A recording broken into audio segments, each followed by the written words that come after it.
नमस्कार।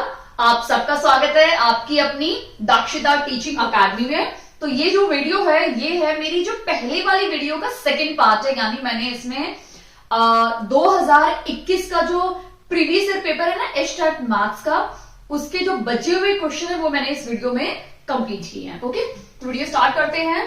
तो भले ही इसको क्वेश्चन नंबर 1 मान लीजिए या फिर आप उसका कंटिन्यूशन पार्ट का ले सकते हैं, यानी ये क्वेश्चन नंबर 13 भी हो सकता है। क्लियर? तो हम लिख देते हैं question number 13 instead of 1 will write question number 13। Clear?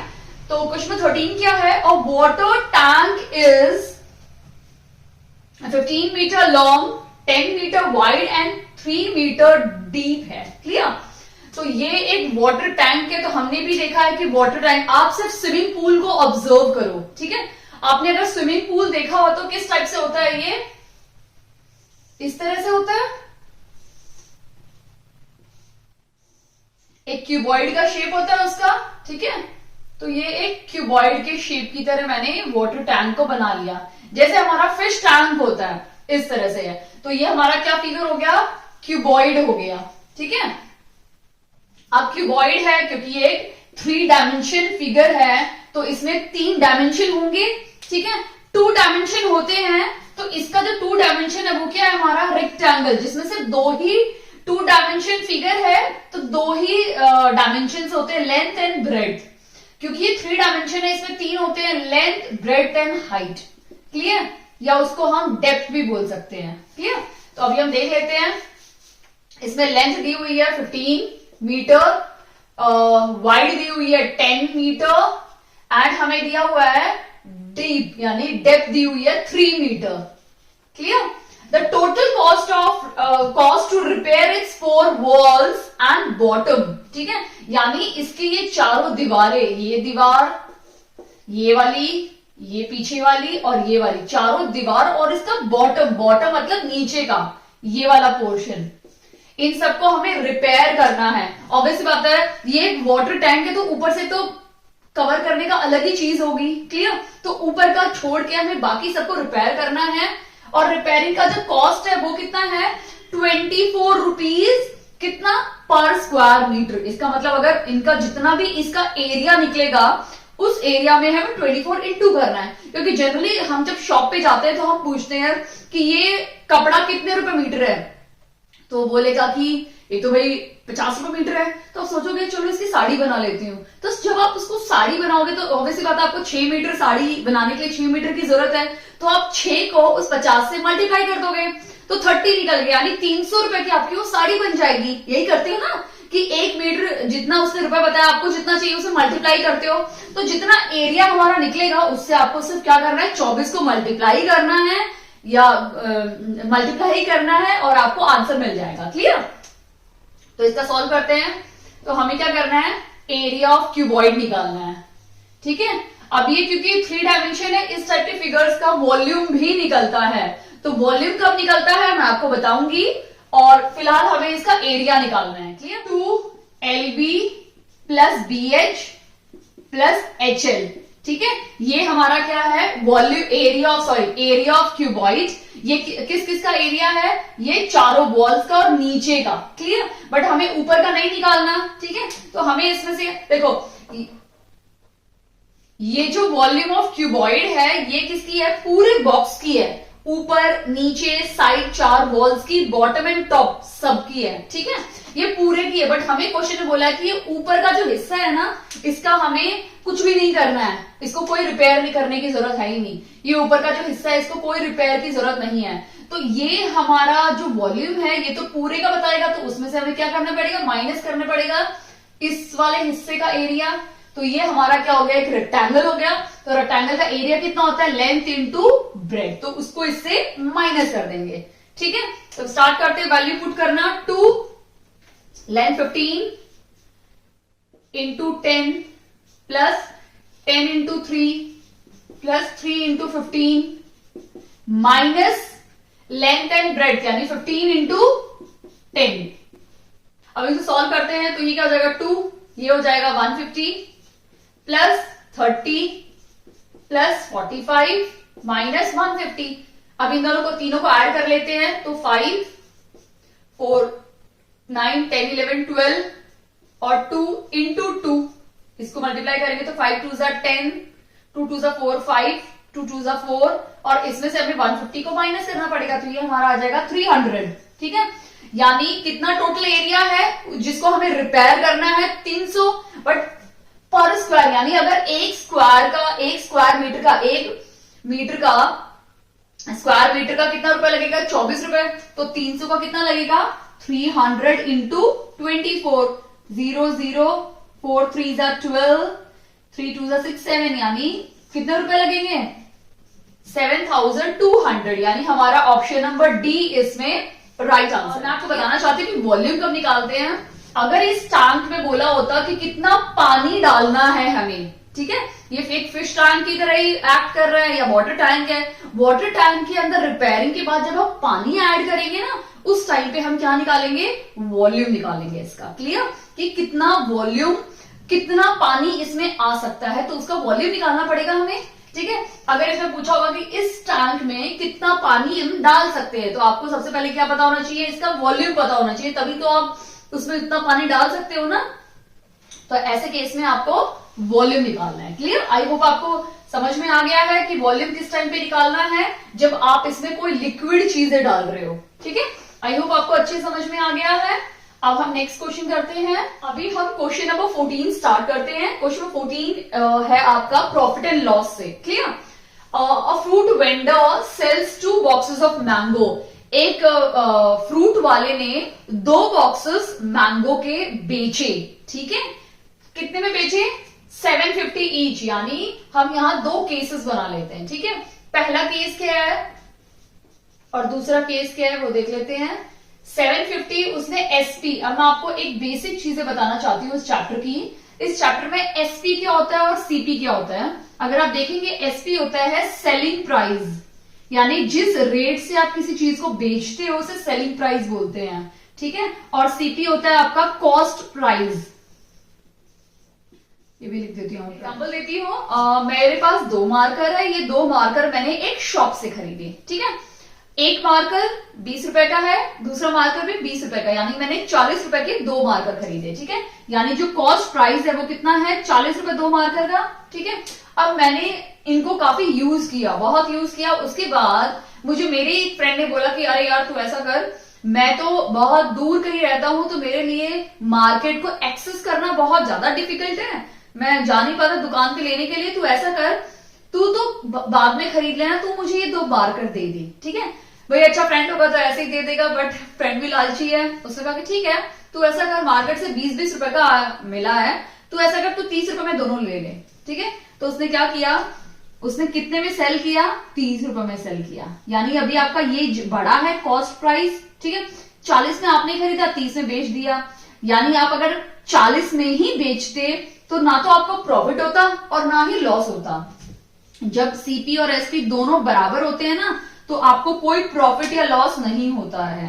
ठीक है, क्योंकि आपने जितने में खरीदा उतने में ही उसको बेच दिया। सॉरी, लॉस नहीं होता है, कोई लॉस भी नहीं होता है, नो लॉस और नो प्रॉफिट होता है। ठीक है, बट अगर आपने इस सिचुएशन के अकॉर्डिंग आपने 40 रुपए का मार्कर खरीद के 30 रुपए में अपने दोस्त को बेचा, तो ऑब्वियसली बात आपको क्या हो रहा है, लॉस हो रहा है। कितना हो रहा है, कितना हो रहा है, सीपी माइनस एसपी। ठीक है, लॉस में आपका जो कॉस्ट प्राइस होता है वो बड़ा होता है सेलिंग प्राइस से। जब आप माइनस करोगे तो आपको मिल जाएगा 10 रुपीज का, आपको लॉस हो गया। बट अगर इसका उल्टा हो जाता, इसका उल्टा अगर सिचुएशन बन जाती कि आपने शॉप पे जाके बोला भाई एक मार्कर 20 रुपए का, तो आपने बोला अंकल 2 दे दो ना 30 रुपए के, तो उसने कहा कि चल ठीक है तू ले ले 30 रुपए के 2। ठीक है, तो उसने 30 रुपए के 2 दे दिया आपको। अब आप इतने स्मार्ट हो कि आपके दोस्त ने आपसे मांगा, तो आपने कहा कि भाई मैंने 20 का लिया, देख मैं तुझे दे रहा हूं 40 रुपए में, मैं कुछ भी नहीं कमा रहा मुनाफा। दोस्त ने सोचा चलो दोस्ती में दे दिया, तो आपने क्या किया, उसको 40 रुपए में दे दिया। ठीक है, यानी आपने खरीदा भी 30 रुपए का था। अगर आप 30 का बेचते तो आपको कोई प्रॉफिट लॉस नहीं होता, बट आपने 40 का बेचा, यानी आपको क्या हो रहा है, प्रॉफिट हो रहा है। तो प्रॉफिट क्या होता है, आपका एसपी माइनस सीपी, यानी प्रॉफिट में आपका जो एसपी होता है वो बड़ा होता है सीपी से। कितने रुपए का प्रॉफिट हुआ आपको, 10 रुपीज का प्रॉफिट। क्लियर, आई होप आपको अच्छे समझ में आ गया ये वाला कॉन्सेप्ट। ठीक है, कि सेलिंग प्राइस क्या होता है, कॉस्ट प्राइस क्या होता है। तो इस केस में अगर आप देखेंगे तो हमारा दोनों ही केस में, केस नंबर 1 केस नंबर 2 में जो सेलिंग प्राइस है जिसमें उसने बेचा वो 750 है, ठीक है। अब क्या बोला, ही earns 25% profit on one box, एक बॉक्स पे उसको कितना हुआ, 25% का क्या हुआ, प्रॉफिट हुआ। बढ़िया बात है, प्रॉफिट हो रहा है, बट उसने लॉस भी सफर किया दूसरे बॉक्स में, इसमें उसको 25% का क्या हो गया, लॉस हो गया बेचारे को, ठीक है। On another box in this business what is the, अब उसको टोटल हमें यहां निकालना है कि टोटल में जब दोनों का हिसाब लगाएंगे तब उसको लॉस हुआ है प्रॉफिट हुआ वो निकालना है हमें, ठीक है। तो सबसे पहले क्या है, हमें क्या निकालना है, यहाँ पे कॉस्ट प्राइस निकालना है, ठीक है। तो कॉस्ट प्राइस हमारा क्या हो गया है, 100 इंटू एसपी अपॉन, क्योंकि ये प्रॉफिट वाला है तो 100 plus profit percent, clear. CP क्या है, 100 इंटू सीपी, 100 को पहले सीपी से इंटू करो और नीचे पे 100 को प्रॉफिट से प्लस कर दो, ठीक है। अब यहां लॉस का फॉर्मूला बना लेते हैं, ठीक है। लॉस में क्या होगा, ये ऊपर का बिल्कुल सेम रहेगा, यानी 100 इंटू एसपी, आप ऊपर नीचे दोनों जगह 100 लगा दो, एसपी को इंटू कर दो और माइनस लॉस, क्योंकि लॉस हो रहा है तो हम माइनस करेंगे, प्रॉफिट होता तो हम यहाँ पे प्लस करते, ठीक है। अभी वैल्यूज पुट कर देते हैं, 100 इंटू एसपी क्या है 750 और 100 प्लस 25, तो ये क्या हो जाएगा 7500 और 125, क्लियर। इसका निकाल लेते हैं, ये क्या हो जाएगा 100 इंटू 750 और ये हो जाएगा 100 माइनस 25, तो ये क्या हो जाएगा हमारा 7500 और नीचे आ जाएगा 75, कैंसिल करेंगे तो ये हमें क्या मिल जाएगा 100, 750 है, सॉरी एक और जीरो आ जाएगा, यहाँ पे भी एक और जीरो आएगा, क्लियर। तो 1000 मिल गया हमें, ठीक है। यहाँ पे कैसे कैंसिल करेंगे, 25, 5 is 75 and 1000, 3 1s are 3, 3 6 are 5 6 are 30, 600, clear. यानी यहां पे जो कॉस्ट प्राइस है वो क्या है 600 रुपए है और यहां का जो कॉस्ट प्राइस है वो कितना है 1000 रुपीज है। देख लो यहां पे 1000 रुपए का था तो 750 में उस बेचारे ने बेचा तो उसको 25% का लॉस हो गया। यहाँ पे 600 का था वो बॉक्स और उसने 750 में बेचा तभी उसे प्रॉफिट हो गया, क्लियर। अब इतना तो हमारा हो गया क्वेश्चन सॉल्व, लेकिन क्वेश्चन में पूछा है कि ओवरऑल उसको कितना हुआ, प्रॉफिट हुआ है लॉस हुआ। तो ओवरऑल हम निकालेंगे, ओवरऑल के लिए हमें दोनों सीपी को ऐड करना पड़ेगा, यानी 1000 प्लस 600 1600 हो जाएगा, ठीक है। और टोटल एसपी क्या हो जाएगा 750 1500, ठीक है। ये हो गया 1500। यानी अगर आप खुद ही देख लीजिए कितना हुआ आपका, जब भी कॉस्ट प्राइस ज्यादा होता है तो आपको क्या होता है लॉस होता है, लेकिन कितना लॉस वो हमें निकालना है क्वेश्चन में। तो अगर आप क्वेश्चन में देखेंगे तो ये तो प्रॉफिट है, हमें तो लॉस हो रहा है तो ये कैंसिल हो जाएगा। लॉस हो रहा है तो ऐसा तो पॉसिबल है ही नहीं कि लॉस और प्रॉफिट दोनों ना हो, ये भी प्रॉफिट वाला है ये भी रॉन्ग हो जाएगा। तो हमारा जो ऑप्शन है वो ऑप्शन डी राइट आंसर है। बट अगर बाई चांस यहां पे लॉस होता तो आप कंफ्यूज हो जाते, तो आपको वैल्यू पता होनी चाहिए। तो सबसे पहले हम क्या निकालेंगे, लॉस निकालेंगे, ठीक है। लॉस कितना हुआ है 1600 माइनस 1500, यानी 100 रुपए का उसको लॉस हुआ है। अभी इसको हमें परसेंट में चेंज करना है, ठीक है। तो लॉस परसेंट निकालना है, यानी लॉस अपॉन सीपी, सीपी कितना है इंटू 100, सीपी ये वाला लगाना है हमें टोटल, ठीक है। ये 2 जीरो गए, ये 2 जीरो गए, क्या बचा 100 अपॉन 16, 6.25, ठीक है। यानी हमारा ऑप्शन नंबर डी, आप आंसर लिख लीजिए, ठीक है। तो आपको अच्छे समझ में आ गया है, तो आपका ऑप्शन डी तो मैंने आपको बता ही दिया। तो इतना परसेंट का उसको क्या हुआ लॉस हुआ टोटल में, ठीक है। आई होप आपको अच्छे समझ में आ गया ये क्वेश्चन। तो इस टाइप का क्वेश्चन क्या होगा, आपको वैल्यूज चेंज कर देंगे, दोनों में प्रॉफिट दिखा सकते हैं, दोनों में लॉस भी आ सकता है, अगेन 1 प्रॉफिट 1 लॉस वाला क्वेश्चन भी हो सकता है, क्लियर। आई होप आपको अच्छी समझ में आ गया है। अब हम नेक्स्ट क्वेश्चन देखते हैं। क्वेश्चन में 15 स्टार्ट करते हैं। How much time does a minute hand of a watch, minute hand यानी अगर हम देखेंगे हमारी घड़ी में ना 3 सुइयां होती हैं, एक घंटे वाली सुई होती है यानी आर, एक मिनट वाली होती है और एक होती है हमारी सेकंड वाली। क्लियर? यानी 3 सुइयां होती है। हमें यहाँ पे ये मिनट वाली की बात कर रहे हैं। ठीक है, take to describe an angle, बहुत सिंपल है, 3π/2 रेडियन दिया हुआ है। रेडियन क्या होता है? रेडियन एंगल की यूनिट है। जैसे हम बोलते हैं दूध वाले को कि भैया 2 लीटर दूध दे दो, लीटर क्या है? दूध, उसकी यूनिट है। ठीक है, हम बोलते हैं भैया 2 मीटर कपड़ा दे दो, जो 2 मीटर कपड़ा दे रहा है ना दुकान वाला, शॉप वाला, वो जो मीटर है वो किसकी यूनिट है। ठीक है, आप बोलते हो यहां से दिल्ली का रास्ता या डिस्टेंस या यहां से मुंबई का डिस्टेंस, वो किस में होता है? किलोमीटर में होता है। क्लियर? तो ये सब इनकी यूनिट्स है। वैसे ही एंगल की यूनिट क्या है? 3π/2। ठीक है, अब अगर आपको पता हो तो एक घड़ी जब पूरा चक्कर लगाती है तो कितना हो जाता है? कितना एंगल कवर करती है? 360 डिग्री। ठीक है, और आधे को क्या बोलते हैं? 180 डिग्री और 180 डिग्री, जो मिला के 360 बना देता है। ठीक है, और ये जो पाई की वैल्यू होती है ये होती है 180 डिग्री। तो इससे सब्स्टिट्यूट कर देते हैं, यानी 3 × 180 डिवाइड बाई 2, ये कैंसिल हो गया 90, यानी हमारा आंसर क्या आ गया? 270 डिग्री आ गया। क्लियर? अब 270 डिग्री कितना होता है? यहां से अगर घड़ी स्टार्ट होती है तो यहां से लेके यहां तक कितना एंगल हो गया? 180 डिग्री। ठीक है, और उसका 90 उसमें ऐड कर देंगे तो कितना हो गया? 270 डिग्री, यानी यहां से लेके यहां तक का एंगल कितना है? 270 डिग्री। हमें बहुत अच्छे से पता है कि ये कितना है? 15 मिनट। फिर ये कितना हो गया? 15 मिनट, और यहां तक कितना हो गया? 15 मिनट। ठीक है, यानी कितना हो गया? 45 डिग्री। यानी इतना एंगल कितने टाइम में बनेगा? 45 मिनट्स में बनेगा। अगर यहां पूछा होता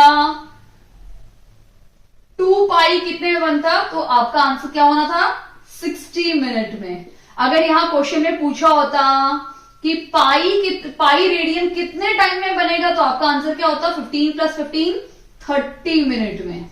क्योंकि घड़ी एक कांस्टेंट स्पीड से मूव करती है, उसकी एक ही स्पीड, एक ही रफ्तार से वो घूमती है। ऐसा नहीं कि 1 बजे ज्यादा लंबा ले रही है, 2 बजे का झट से खत्म कर दिया, 3 बजे का फिर से झट से खत्म करके 4 घंटे, 4 बजे का जो 1 घंटे का ड्यूरेशन है वो बहुत लंबा खींच रही है। ऐसा नहीं होता, घड़ी एक ही स्पीड से चलती है, रुकती नहीं, उसकी रफ्तार बिल्कुल कांस्टेंट रहती है। क्लियर? आई होप आपको अच्छे समझ में आ गया है। तो इसमें काफी टाइप के क्वेश्चंस पूछे जा सकते हैं। पाई का पूछा जा सकता है, 2π का पूछा जा सकता है, 3π/2 का भी पूछा जा सकता है। क्लियर? तो बहुत सारे टाइप के क्वेश्चंस यहां बन सकते हैं। अभी हम नेक्स्ट क्वेश्चन देखते हैं, क्वेश्चन नंबर 16। अभी हम क्वेश्चन नंबर 18 देखते हैं। क्वेश्चन नंबर 18 क्या है? If each interior angles of a regular polygon, मैंने इससे पहले आपको समझाया कि पॉलीगन्स क्या होते हैं। जैसे ट्रायंगल है, ट्रायंगल के कितने साइड्स हैं? 3 साइड्स हैं। ठीक है, 3 साइड के बाद नेक्स्ट आता है हमारा 4 साइड का, उसे हम बोलते हैं क्वाड्रिलेटरल। ठीक है, 4 साइड को हम क्या बोलते हैं? क्वाड्रिलेटरल। क्वाड्रिलेटरल में बहुत सारे अलग अलग फिगर्स आते हैं, जैसे हमारा स्क्वायर आ गया, रेक्टेंगल आ गया, रोम्बस, ट्रेपेजियम। ठीक है, काइट भी इसी में आता है। ठीक है, तो उन सबको हम क्या बोलते हैं? ये सारे वो सारे क्या है? हमारे क्वाड्रिलेटरल हैं। तो 4 साइड को हम क्वाड्रिलेटरल बोलते हैं। 5 साइड को हम क्या बोलते हैं? पेंटागन, क्योंकि पैंट हाउस होता है ना, वैसे पेंटागन है। ठीक है, तो इसको हम क्या बोलेंगे? पेंटागन। अब जो गन है ना, गन का मतलब होता है साइड, और पेंटा मतलब 5 साइड वाले को हम क्या बोलते हैं? पेंटागन। 6 साइड को हेक्सागन, हेप्टागन, ऑक्टागन, डेकागन, ठीक है, नैनोगन, ये सब बोले जाते हैं। बट जनरली मैथ्स में क्या यूज करते हैं? 3 ट्रायंगल के बाद हम जितने भी बाकी है ना, उन सबको हम नाम देते हैं पॉलीगन। पॉली का मतलब होता है मैनी, बहुत सारी साइड, और गन का मतलब होता है साइड। जब आपकी साइड 3 से ज्यादा हो जाए तब हम उसको पॉलीगन बोलना स्टार्ट कर देते हैं। समझ में आया? आई होप आपका क्लियर हो गया है। जब 3 को हम ट्रायंगल बोलते हैं, 3 से ज्यादा साइड आ जाती हैं, तो उनको हम क्या बोलते हैं? पॉलीगन। ऐसे सच उन सबके नाम है, 4, 5, 6, 7, 8, 9, 10, 11 सबके नाम है, बट हम इनको रिप्रेजेंट करते हैं पॉलीगन बोल के। ठीक है, आई होप आपको ये समझ में आ गया है। अब इसमें एक चीज और पूछी जाती है, इंटीरियर और एक्सटीरियर एंगल। किसी भी पॉलीगन का इंटीरियर एंगल पूछा जा सकता है आपको एग्जाम में एंड एक्सटीरियर एंगल, ठीक है। तो इंटीरियर एंगल निकाल लेते हैं हम लोग। इसमें क्या दिया हुआ है, इंटीरियर एंगल। तो पॉलीगन का जो इंटीरियर एंगल का जो फॉर्मूला है n-2 इंटू 180 डिग्री, ठीक है। ये फॉर्मूला है हमारा इंटीरियर एंगल्स का, ठीक है। अब यहाँ पे इंटीरियर एंगल कितना दिया हुआ है, हमें दिया हुआ है टोटल 175 टोटल हमें दिया हुआ है, यानी इक्वल्स टू 175 n। ये टोटल दिया हुआ है, हमें साइड्स निकालनी है तो इसको सॉल्व कर लेते हैं। n-2 ये 180 डिग्री हो गया, 175 n मल्टीप्लाई कर दो तो ये हो जाएगा 180 n माइनस 360 डिग्री, ये 175 n हो जाएगा, ठीक है। ये n वहां चला जाएगा, क्या हो जाएगा माइनस 360, 175 में से इसको माइनस करेंगे तो आएगा -5n, माइनस माइनस दोनों कट गए तो n क्या आ गया हमारा 360 डिग्री डिवाइड बाई 5, यानी 5 7 जा 35 और 5 2 जा 10, यानी जो हमारी n की वैल्यू है वो कितनी है 72 डिग्री, सॉरी 72, यानी ये जो 175 इंटू n है ना, ये किसका वैल्यू है 72 साइड्स की वैल्यू है, यानी हमारा ऑप्शन नंबर बी इसमें राइट आंसर है। क्लियर। अब इसमें एक चीज और क्वेश्चन आता है एक्सटीरियर एंगल निकालने के लिए। तो आपको एक्सटीरियर एंगल, एक बात बता दूं मैं आपको कि एक्सटीरियर एंगल आप किसी भी पॉलीगन का निकालेंगे उसका आंसर है 360 डिग्री। बस अगर ऑप्शन में 360 डिग्री है और एक्सटीरियर बोला है तो आपको आंख बंद करके टिक कर दो, क्योंकि किसी भी पॉलीगन का देखो इंटीरियर अंदर के एंगल चेंज होते रहते हैं। जैसे मैं पेंटागन ही ले लेती हूँ, पेंटागन के जो अंदर के एंगल्स है वो तो ऑब्वियसली बात है चेंज होते रहेंगे, ठीक है। बट जो इसके जो एक्सटीरियर यानी बाहर के एंगल है ना, इनका जो सम है वो हमेशा 360 डिग्री रहता है। आपको ये चीज याद रखनी है किसी भी पॉलीगन का, ठीक है। इंटीरियर एंगल वेरी करेगा, चेंज हो जाएगा, सबका अलग अलग इंटीरियर एंगल होता है तो सबके अलग अलग मेजरमेंट्स भी होंगे, बट एक्सटीरियर एंगल का मेजरमेंट सिर्फ एक ही होता है पॉलीगन का, दैट इज 360 डिग्री। एग्जाम में इसको बहुत कम पूछा जाता है, ना के बराबर पूछा जाता है। क्यों? क्योंकि सबको पता है 360 डिग्री होता है, बच्चा आंख बंद करके टिक कर देगा। इसीलिए जनरली क्वेश्चन जब भी आता है तो वो इंटीरियर एंगल्स पे आता है, ठीक है। आई होप आपको अच्छे समझ में आ गया है। अब हम अगर बाई चांस आ जाता है तो प्लीज आपको आंख बंद करके 360 डिग्री पे टिक कर देना है, clear. Exterior angle not interior angle, clear. अब हम क्वेश्चन देख लेते हैं, ये हमें सिंप्लीफाई करना है। तो 5/3 इंटू 17/5 ऑफ 7/51 माइनस 1/3 नीचे आ जाएगा 2/9 इंटू 28/5 ऑफ 5/7 माइनस 2/3, ठीक है। अब ये ऑफ है तो हम मल्टीप्लाई डाल देते हैं, क्योंकि ऑफ का मतलब ही मल्टीप्लाई होता है, ठीक है। 7 4 28, 5 5 कैंसिल हो गया, ठीक है। ये कैंसिल नहीं होगा, 4 ही रहेगा, ठीक है। यहां पे कैंसिल हो रहा है कुछ, 17 3 51, 5 5 कैंसिल हो गया और कुछ नो। तो यानी ऊपर क्या है 7 और 3 3 9, 1/3 और नीचे क्या है 2 4 8/9, 2/3। क्लियर। इसको सॉल्व करना है तो इसको सॉल्व करते हैं। 9 और 3 का जब हम एलसीएम लेंगे तो हमें मिलेगा 9 और ये हो जाएगा 7 माइनस 3 को 9 से डिवाइड करो 3 1 3 और ये क्या हो जाएगा फिर से 9 एलसीएम हो जाएगा। तो इसको इसे डिवाइड करेंगे तो हमें 8 मिलेगा और इसको इसे डिवाइड करेंगे तो 3 3 2 6। क्लियर। 9 9 दोनों कैंसिल हो गए, 7 माइनस 3 4 हो गया, ये दोनों 2 हो गए, कैंसिल किया तो 2 आंसर मिल गया। यानी ऑप्शन नंबर डी हमारा राइट आंसर है। क्लियर। आई होप आपको अच्छे समझ में आ गया है। यहां मैंने ये एलसीएम का सॉल्व किया है, इस पूरे पार्ट को कुछ भी नहीं किया मैंने, यहाँ पे एलसीएम लिया, इन दोनों का हमने एलसीएम लिया और इसको पूरा सॉल्व किया। इन दोनों का एलसीएम लिया 9 और इसको सॉल्व किया, 9 को 9 से डिवाइड किया 1 आया, 1 8 8, 3 को 9 से डिवाइड किया 3 3 2 6, वही सेम मैंने ऊपर किया। 9 को 9 से कैंसिल इसलिए कर दिया क्योंकि जब आप इसको सॉल्व करते तो ये होता था 4/9 और नीचे आ जाता 2/9 और जब ये ऊपर जाता ना तो ये हमेशा टर्म रेसिप्रोकल हो जाती है, ठीक है। यानी हम कैसे लिखते हैं इसको 4/9 इंटू ये 9 ऊपर चला जाता और 2 नीचे आ जाता, तो कैंसिल हो जाता ना, फिर भी आपको 2 ही आंसर मिलता। क्लियर? आई होप आपको अच्छे समझ में आ गया है। अब हम नेक्स्ट क्वेश्चन देखते हैं। 20 हम देखते हैं, हमें इसकी वैल्यू निकालनी है, यानी ये स्क्वायर रूट हमें दिया हुआ है 576। ठीक है, सबसे पहले हम डेसिमल हटा देते हैं। 1 2 3 4 5 6 कितने नंबर है? 1 2 3 4 5 6 जीरो लगा दो, और पॉइंट डेसिमल का मतलब पॉइंट मतलब 1, और जितने भी नंबर होंगे, जितने भी नंबर या जीरो जो भी होगा उनको काउंट करो, उतने ही जीरो आपको डालने हैं। क्लियर? अब हमें इनकी क्या करनी है? पेयरिंग करनी है। ठीक है, तो पेयरिंग कैसे करेंगे? 2 2 की पेयरिंग करनी है, तो ये सारे जीरो नंबर के पहले वो मैं हटा देती हूँ। क्लियर? अब हमें ये पता है कि ये किसका है? 24 का स्क्वायर है। यहाँ पे 3 3 की पेयरिंग भी हो रही है, यानी जब हम बाहर निकालेंगे तो ये 1000, इसको हम लिख सकते हैं ना 1000 इंटू 1000, तो 1000 बाहर आ जाएगा, और इसको हम लिख सकते हैं 24 इंटू 24। ठीक है, तो इन दोनों की पेयरिंग बन गई, इन दोनों की पेयरिंग बन गई, तो पेयरिंग से क्या होगा? एक एक नंबर बाहर आ जाएगा, तो क्या हो जाएगा? 24, और यहाँ पे नीचे आ जाएगा 1000। इसको डिवाइड करोगे तो कैसे करना है? आप सबसे पहले 24 लिख दो, कितने? 1 2 3, 3 जीरो है, यानी आपको 3 नंबर हटा के डॉट डालना है, यानी 1 2 3 और यहां डॉट, तो ये हमारा राइट आंसर है। यानी ऑप्शन नंबर, आप जीरो डालना तो जीरो डाल सकते हो, ऑप्शन नंबर बी हमारा राइट आंसर है। क्लियर? आई होप आपको अच्छे समझ में आ गया है। अब हम नेक्स्ट क्वेश्चन देखते हैं, क्वेश्चन नंबर 21। क्वेश्चन नंबर 21 क्या है यहाँ पे? The present age of Ram and Shyam, यानी राम की और श्याम की प्रेजेंट एज दी हुई है।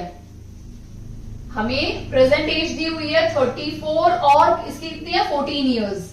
ठीक है, आफ्टर हाउ मेनी ईयर्स, यानी कितने साल के बाद राम की एज डबल हो जाएगी श्याम की एज से, यानी कितने साल के बाद राम की एज डबल हो जाएगी श्याम की एज से। ठीक है, अब हमें ये नहीं पता कितने साल बाद होगी, तो हम क्या ले लेते हैं उसको?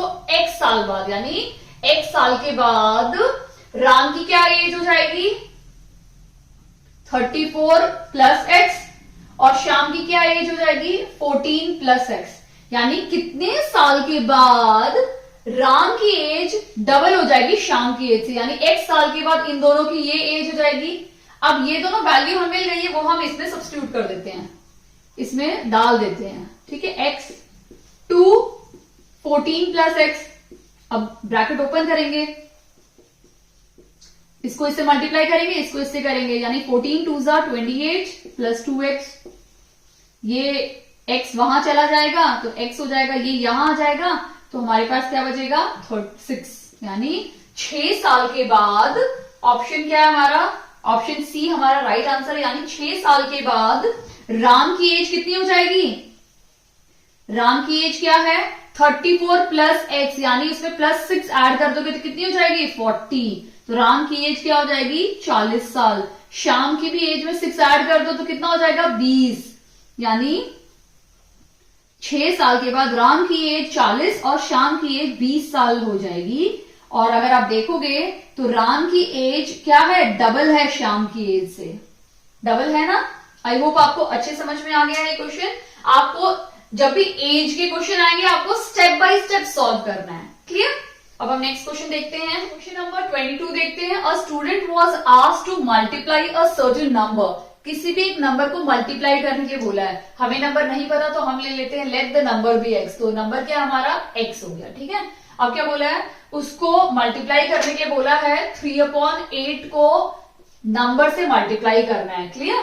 But he divided the number by 3/8, but गलती से बच्चे को मल्टीप्लाई करने की जगह पे उसने क्या कर दिया? डिवाइड कर दिया नंबर के साथ। ठीक है, इन दिस प्रोसेस, इस प्रोसेस में he gets the answer 55 more than the actual answer. He get, ये हमारा एक्चुअल आंसर है तो उसको क्या मिल गया? 55 ज्यादा मिल गया। ठीक है, ये हमारी इक्वेशन बन गई। अभी हमें इसे सॉल्व करना है। ठीक है, तो एक्चुअल नंबर क्या है हमारा? ये। ठीक है, ये हमारा एक्चुअल आंसर है, क्योंकि हमें नंबर नहीं पता था, x बोला था, x को सिर्फ मल्टीप्लाई करना था तो मल्टीप्लाई किया तो ये आंसर मिल गया। ये हमारा आंसर है। बट बच्चे ने गलती से डिवाइड कर दिया, जिसकी वजह से उसको 55 ज्यादा नंबर मिल गया। जो आंसर मिला तो उसे 55 ज्यादा मिल गया। तो इस तरह की इक्वेशन बन रही है हमारी। अब इसे सॉल्व करते हैं।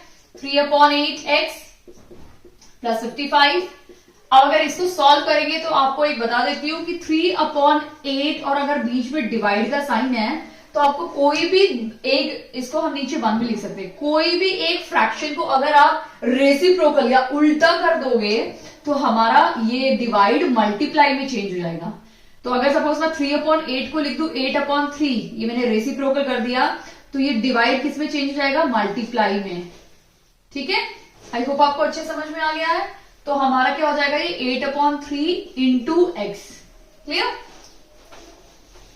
इंटू एक्स, तो x ही हो जाएगा। तो ये हम x लिख देते हैं। अब ये दोनों वेरिएबल टर्म है, ये कांस्टेंट टर्म है, हम सॉल्व करते हैं। तो 8/3x minus 3/8x equals to 55। LCM लेते हैं। 8 3 24, 3 को इससे डिवाइड किया 8, 8 8 64x minus 3 3 3 9x is equal to 55। Clear. अब इसको जब माइनस करेंगे तो हमें क्या मिलेगा? 55x upon 24 is equal to 55। अब हमारा 55 यहां हम कैंसिल कर सकते हैं, तो x क्या मिल जाएगा हमें? 24। अगर कैंसिल करें तो 1 बचेगा ना यहाँ पे, और ये फिर जाके मल्टीप्लाई हो जाएगा 24। तो अब आप ये मत कर देना कि 24 देख लिया, अच्छा 24 हमारा राइट आंसर है। अच्छा गलती से मैंने यहाँ पहले ही टिक कर दिया। ठीक है, अब जल्दबाजी में आपको ये नहीं करना कि सी, अच्छा सी मिल गया वो 24 आंसर नहीं। क्वेश्चन ने पूछा है आपका एक्चुअल आंसर, तो एक्चुअल आंसर तो हमारा ये है। तो इससे हम हमारा ये तो नंबर मिल गया, 24 वो नंबर था। ठीक है, अब 3/8 इंटू 24, तो ये कैंसिल होके 3 हो गया, तो 3 3 9। तो ये हमारा एक्चुअल आंसर है, यानी ऑप्शन नंबर सी हमारा राइट आंसर है। क्लियर। अब देखो, अगर 24 नंबर था तो 24 को अगर हम मल्टीप्लाई करेंगे 3/8 से तो हमें क्या मिलेगा? 9 मिलेगा। ठीक है, और यही अगर नंबर 8/3 को हम 24 से करते हैं तो क्या मिलेगा? 8 8 8 64 हो गया ना। अब 9 आंसर है plus something number is equal to 64, तो ऑब्वियसली बात है वो क्या था? 55। क्लियर। आई होप आपको अच्छे समझ में आ गया है। अब हम नेक्स्ट क्वेश्चन देखते हैं। नंबर 3 देखते हैं। द फैक्टर ऑफ, ये हमें इक्वेशन दी हुई है, इसके हमें फैक्टर्स निकालने हैं। क्लियर। तो ये भी एक एल्जेब्रिक एक्सप्रेशन का एक क्वेश्चन है। ठीक है, अब अगर इसको आप देखोगे तो आपको सबसे पहले क्या करना पड़ेगा? इसको ओपन करना पड़ेगा, फिर इसको सॉल्व करोगे, एक इक्वेशन मिलेगी। उससे बेटर हम क्या करेंगे? देखो यहाँ पे भी x+2 है, यहाँ पे भी x+2 है, तो हम क्या करते हैं?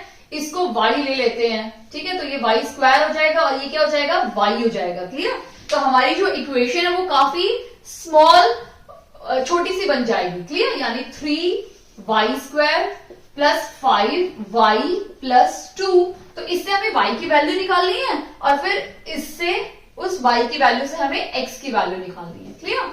अब हम सॉल्व करते हैं। 3 2 6। अगेन हम क्या अप्लाई करेंगे? Splitting operator term. तो 3 2 6, यानी हमें एक ऐसा नंबर चाहिए जिसको मल्टीप्लाई करने पर 6 आए और प्लस करने पर क्या आए? हमारा बीच का नंबर यानी 5 आए। तो क्या हो सकता है? 3 और 2, यानी 3 2 6 हो रहा है, और 3 + 2 को हमने प्लस किया तो हमारा क्या आ गया? 5। तो हम वही अप्लाई करेंगे। तो 3y² प्लस 5y की जगह पे हम क्या लिखेंगे? 3y plus 2y plus 2। Clear. अभी हम इन दोनों में से कॉमन लेंगे, क्या होगा कॉमन? 3y। तो अंदर क्या बचा? y plus 1। ऐसे ही हम यहाँ पे 2 कॉमन ले लेते तो अंदर क्या बचेगा? y plus 1। तो y प्लस 1 दोनों में है तो एक बार लिखेंगे, और जो बच गया उसको 3y प्लस 2। ठीक है। अब क्योंकि हमने y को, ये दोनों हमारे ये फैक्टर्स मिल गए हैं इस इक्वेशन के, क्योंकि हमने y को लिया था x+2, तो मैं यहां पे लिख देती हूँ y की जगह पे x+2 प्लस 1। इसमें भी ऐसे ही करती हूँ। 3 मैंने लिखा, x+2 और ये डाल दिया। क्लियर। तो यहाँ पे ऑलरेडी कर्ली ब्रैकेट था, तो मैंने क्या किया? उसके ऊपर से स्क्वायर ब्रैकेट ऐड कर दिया। क्लियर। अभी हम इसको ओपन करते हैं तो ये क्या हो जाएगा? 2 + 1 3। तो x+3 और यहां पे अगर इसको ओपन करेंगे तो ये क्या हो जाएगा 3x प्लस 3 2 जा 6। क्लियर? अब 6 प्लस 2 हो जाएंगे 8, यानी 3x प्लस 8।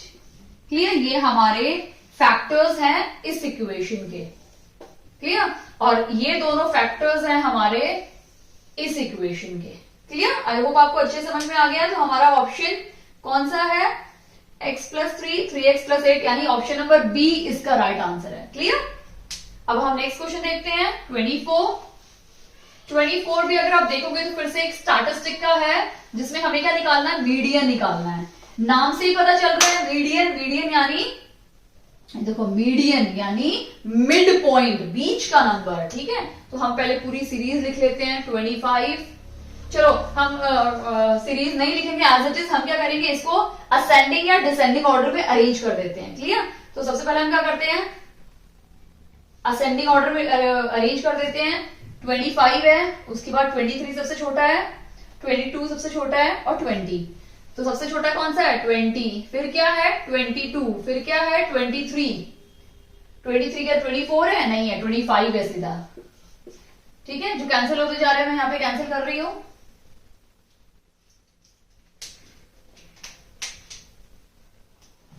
गया, 23 गया, ये गया, 20 गया, 25 के बाद सीधा 26। 26 के बाद 27 नहीं है तो 28, ये भी गया। 28 के बाद 29 नहीं है, 30 नहीं है, 31 32 है, 31 32, तो 31 भी गया, 32 भी गया। इसके बाद 34 है, 34 एंड 35। क्लियर? सारे नंबर कट गए हमारे, 34 और 35 सारे कट गए। इसका मतलब सारे नंबर यहाँ पे आ चुके हैं। और सभी नंबर को मैंने कैसे अरेंज किया है? असेंडिंग ऑर्डर में, यानी छोटे से बड़ा। क्लियर? अभी हमें बीच का नंबर निकालना है, तो ये 4 काट दिए, 1 2 3 4, ये 4 भी कट कर दिए। अब मेरे पास ये दोनों नंबर बीच के नंबर है। ठीक है, अब इन दोनों में से कौन सा बीच का नंबर आएगा? 26 और 28 के बीच में 27। तो 27 मेरा राइट आंसर है, यानी ऑप्शन नंबर ए इसका राइट आंसर है। अदरवाइज 2 नंबर होते हैं तो आपको फॉर्मूला यूज करना होता है n+1 डिवाइड बाई 2। क्लियर? और एल्स आप क्या कर सकते हो, 26 प्लस 28 डिवाइड बाई 2 करोगे तो आपको 27 आंसर मिल जाएगा। क्लियर? आई होप आपको अच्छे समझ में आ गया है। अब अगर इसमें हम रेंज देखेंगे तो रेंज क्या होगी? 35 माइनस 20 हमारी रेंज मिलेगी। क्लियर? यानी 15 हमारी क्या हो गई? Range, highest minus lowest. Clear? और मोड इसमें है ही नहीं, क्योंकि कोई भी नंबर रिपीट नहीं हो रहा है, तो यहां पे मोड क्या हो जाएगा? 0। मोड इसमें क्या है? 0। अब अगर मीन निकालेंगे तो सभी नंबर को ऐड करेंगे, 1 2 3 4 5 6 7 8 9 10, सभी नंबर को ऐड करके 10 से डिवाइड करेंगे तो हमें क्या मिल जाएगा? हमारा मीन मिल जाएगा। क्लियर? आई होप आपको अच्छे समझ में आ गया है। अब हम नेक्स्ट क्वेश्चन देखते हैं। क्वेश्चन देखते हैं, in a hostel there is a sufficient food for 30 days for 40 students, यानी एक हॉस्टल में 40 यानी 40 बच्चों के लिए एक हॉस्टल में 30 दिन का खाना है, अवेलेबल है। ठीक है, 30 दिन का खाना अवेलेबल है। ठीक है, then this food will be last for how many days? ठीक है, अगर बच्चे बढ़े, अगर 40 की जगह पे बच्चे 60 हो गए, ठीक है, मैं आपको एक जस्ट समझाना चाहती हूँ कि अगर बच्चे बढ़ेंगे, कोई भी कहीं खाना खा रहे हैं, खाना एक बर्थडे पार्टी में बना हुआ है, गेस्ट क्या है? 10 गेस्ट के हिसाब से उस बंदी ने खाना बनाया है। गेस्ट 10 से 20 हो गए, डबल हो गए। अब डबल हो गए तो ऑब्वियसली बात है, खाना भी उतना ही चाहिए ना। ठीक है, तो वैसे ही यहाँ पे बच्चे बढ़ गए हैं, तो खाना जितना भी अवेलेबल है 30 दिन का, वो 30 से पहले खत्म हो जाएगा। ठीक है, यानी कोई भी वैल्यू आएगी वो क्या आएगी? छोटी आएगी। तो यहाँ पे बच्चे बढ़ रहे हैं और खाना यहाँ पे कम होता जाएगा। ठीक है, खाना क्या होगा? कम होता जाएगा, यानी ये रेशियल प्रोपोर्शन में जो इनवर्सली होता है ना, वो इनवर्सली प्रोपोर्शनल है, कि एक बढ़ रहा है तो दूसरा घट रहा है। ठीक है, ये इस मेथड से भी आप सॉल्व कर सकते हो। और एक और बहुत सिंपल मेथड है जो अक्सर हम एग्जाम में यूज करते हैं, वो भी मैं आपको बता देती हूँ। ठीक है, अगर 40 बच्चों के लिए 30 दिन का खाना है तो एक बच्चे के लिए कितने दिन का खाना होगा? एक स्टूडेंट के लिए कितना हो जाएगा 30 इंटू 40। क्लियर। अब अगर एक स्टूडेंट के लिए इतना खाना है तो 60 बच्चों के लिए कितना होगा, 60 स्टूडेंट्स के लिए 30 इंटू 40 डिवाइड बाय 60। ठीक है, 30 टू जा और 2 से कैंसिल किया तो 20, यानी जो भी खाना 60 बच्चे अगर उसमें ज्वाइन हो जाते हैं तो जहां वो 30 दिन खाना चलना था वो अभी कितने दिन चलेगा, सिर्फ 20 दिन खाना चलेगा। क्लियर। यानी ऑप्शन नंबर ए हमारा इसमें राइट आंसर है। क्लियर। आई होप आपको अच्छे समझ में आ गया है। अब हम नेक्स्ट क्वेश्चन देखते हैं। अभी हम नेक्स्ट क्वेश्चन स्टार्ट करते हैं। इन अ 2 डिजिट नंबर, यानी अगर 2 डिजिट नंबर हम 26 लेते हैं तो 26 को हम कैसे लिख सकते हैं, 20 प्लस 6, यानी 2 इंटू 10 प्लस 6। क्लियर। अभी जो 6 है ये हमारा यूनिट प्लेस है, या हम बोल सकते हैं इसको वंस प्लेस।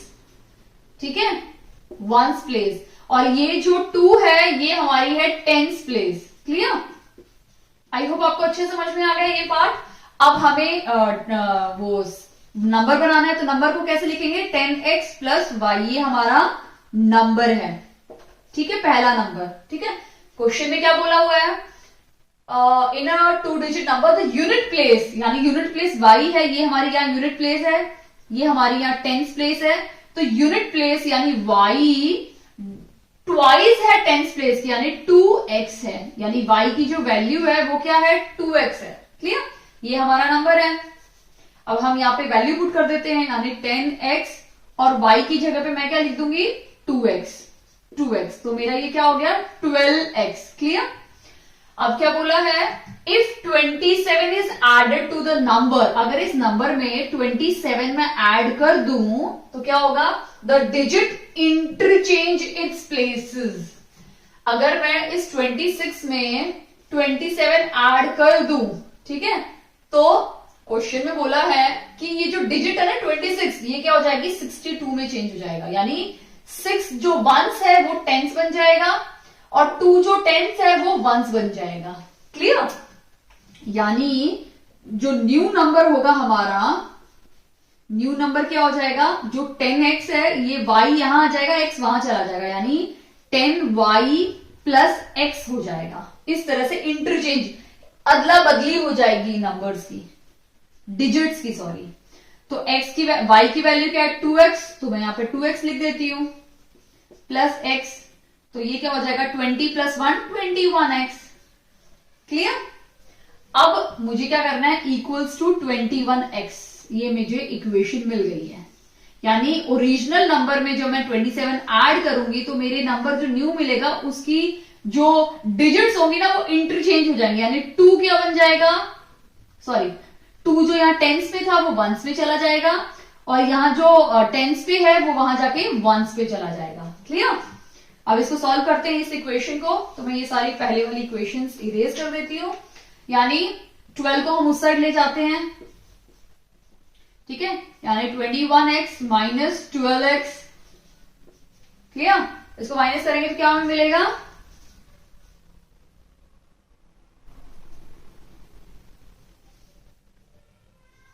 9x और 27, तो x क्या हो जाएगा 27 डिवाइड बाय 9, यानी 9 3 जा 27, यानी हमारा x क्या आ गया 3। अब अगर हमारा x 3 है तो हमारा y क्या हो जाएगा 3 इंटू 2 6, 3 2 जा 6, यानी हमारा जो नंबर है, पहले वाला नंबर क्या था हमारा 10x प्लस y था ना, यानी 3 डाल देते हैं तो 10 इंटू 3 प्लस 6। क्लियर। तो 10 3 जा 30 प्लस 6 36 हमारा आंसर मिल गया। क्लियर। यानी हमारा जो आंसर है वो क्या है 36 और जो न्यू नंबर होगा वो क्या होगा 63। क्लियर। यानी हमारा ऑप्शन नंबर सी इसका राइट आंसर है। क्लियर। ये क्वेश्चन काफी बार एग्जाम में पूछा जाता है। प्रॉब्लम यहाँ ये है कि वैल्यूज चेंज हो जाती, कभी 27 नंबर ऐड कर दिया, कभी कोई और नंबर ऐड कर दिया, या ये जो रिलेशन बताया ये ट्रिपल हो सकता है, ये सेम हो सकता है, डबल हो सकता है। क्लियर। तो इस टाइप की थोड़ी सी 19-20 हेरफेर होती है और इस टाइप के क्वेश्चन काफी बार एग्जाम में पूछे जाते हैं। क्लियर।